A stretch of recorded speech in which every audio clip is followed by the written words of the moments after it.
Kagimbal-gimbal ang balita ngayong Lunes, isa umunong Chinese spy, dinampot ng AFP at ng NBI. Tinititignan daw ng ang mga kampo ng militar gamit ang mga high-tech na kagamitan. Wala naman pong kwestiyon na malamang interesado ang Chinese government na makakuha ng dagdag na impormasyon tungkol sa ating defense capabilities. Given naman po yun eh. Ayon kay AFP Chief Romeo Bronner, bagong technology ang gamit ng espiya na ito. Ano raw ang kanilang ine-espiya dito sa Pilipinas? Ayon kay Bronner, mukhang kumukuha ang espiya ng coordinates ng topography o yung korte ng lupain at magusali sa isang lugar. Maaari po itong gamitin para sa military targeting para sa, for example, kanilang artillery. Parang ang high-tech pakinggan. Pinakita pa ng mga otoridad ang mga gamit na kanilang nahuli sa umano'y Chinese spy. At sa unang tingin, mukha nga naman talagang high-tech ang mga ito. Pero magandang himayin ang mga gamit na nakuha para malaman natin kung ano ba talaga ang ginagawa ni Kuya.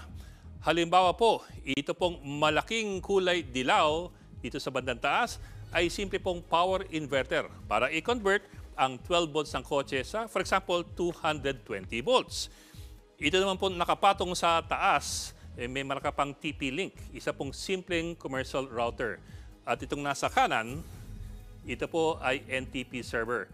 Lahat po ng mga yan, makakuha mo sa mga computer shops dito sa Pilipinas o sa mga online marketplace applications. Ngayon, ano itong malaking kahon na ito na parang napaka-misteryoso? Halimbawa, meron siyang markang Synology.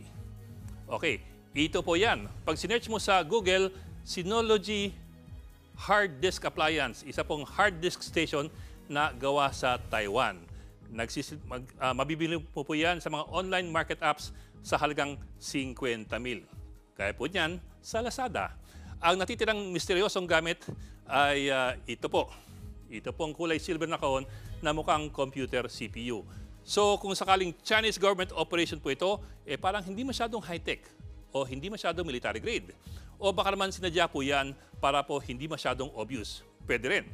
So ano raw ang datos na nakakalap nitong espiyang ito? Ayon po sa mga otoridad, gumagamit ang espiya ng tinatawag na LiDAR or Light Detection and Ranging Equipment. Ang LiDAR po ay gumagamit ng mga laser devices para i-map out ang isang lugar o yung topografiya sa paligid.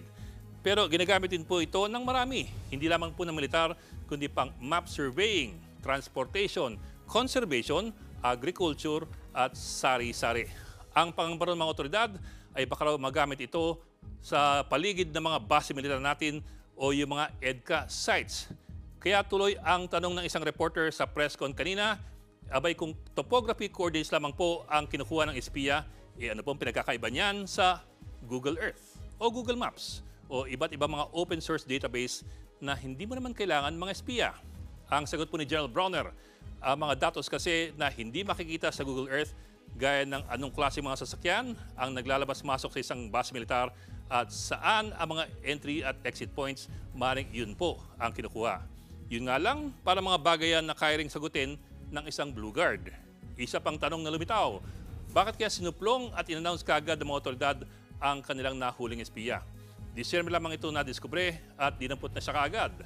Ang tanong pa ng ilan, kung hindi kaya mas mabuting minanmanan muna ang espiya ng matagal-tagal para malaman kung sino-sino pa ang ibang mga miyembro ng kanyang umanong sleeper cell.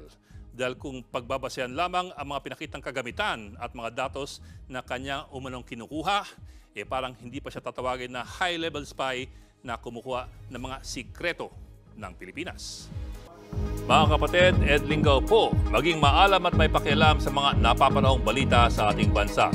Para sa mas malalimang pagtalakay at paghimay sa mga issue at headlines, tumutok lamang at pag-subscribe sa social media pages ng News 5.